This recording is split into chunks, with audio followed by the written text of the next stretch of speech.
विश्व प्रसिद्ध पितृपक्ष मेले में सेवा भावना से शिविर लगाकर कई लोग पिंडदानियों की सेवा कर रहे हैं। वहीं स्वयं सेवी संस्थाओं के द्वारा पिंडदानियों की लगातार मदद की जा रही है। इसी क्रम में शिक्षाविद धर्मशाही सीताकुंड पिंड वेदी पर शिविर के माध्यम से तीर्थयात्रियों को कई प्रकार की सेवा दे रहे हैं।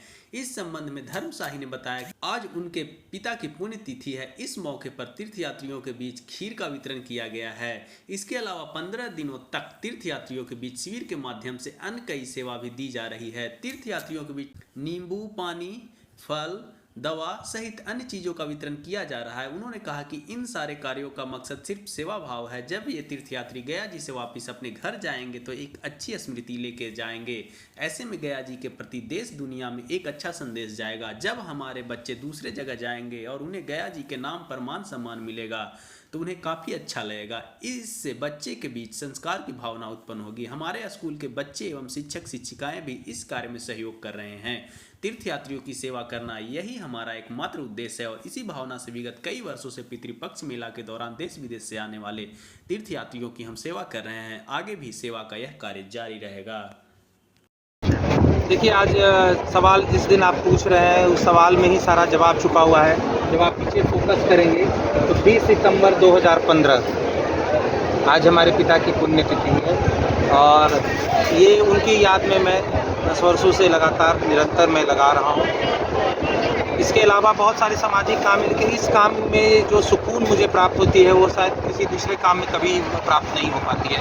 उसके पीछे सबसे बड़ा कारण ये है कि यहाँ पर अलग अलग प्रदेश से लोग आते हैं, देश विदेश से लोग आते हैं और जब ये यहाँ से जाएंगे और गया जी के बारे में वो एक अच्छी स्मृति और अच्छी यादें लेकर जाएंगे, तब कम से कम हमारे बच्चे जब बाहर जाएंगे, गया से बाहर जाएंगे तो उन्हें भी ये बात सुनने के लिए नहीं मिलेगी गया अरे बड़ा गंदा शहर था, अरे गया ऐसा शहर था।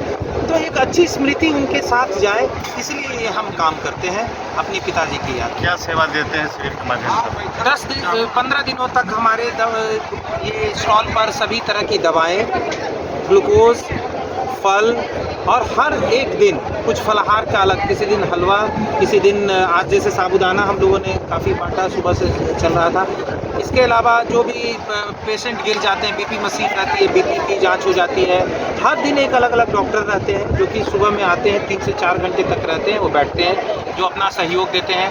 IWC जो है इंटरनेशनल वुमेन ऑर्गेनाइजेशन, उन लोगों का भी ये बहुत सहयोग रहता है, उनके द्वारा भी बहुत सारे डॉक्टर आते हैं।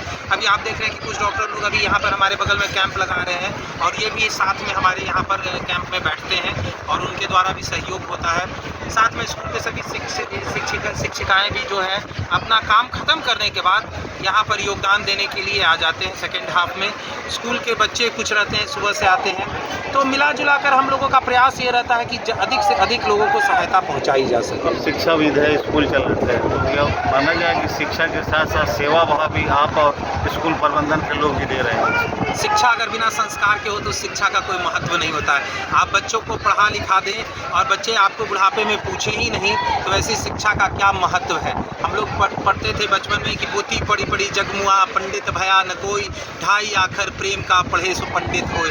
तो शिक्षा के साथ संस्कार भी देना है कि जब आपको वो एक माँ बाप जब अपने पहले कदम को चलाने के लिए अपने ज़िंदगी का हर कुछ लगा सकता है तो उसके आखिरी इस कर्म कांड में और जो परफॉर्म कर रहा है, इस परफॉर्मेंस में आप देखेंगे कि यंग जनरेशन का बहुत ही कम भागीदारी दिखता है। सभी बूढ़े लोग आते हैं लेकिन उनके यंग जनरेशन उनके साथ नहीं आते हैं। वो बोलते हैं कि इन फालतू कामों में भाई मुझे विश्वास नहीं है।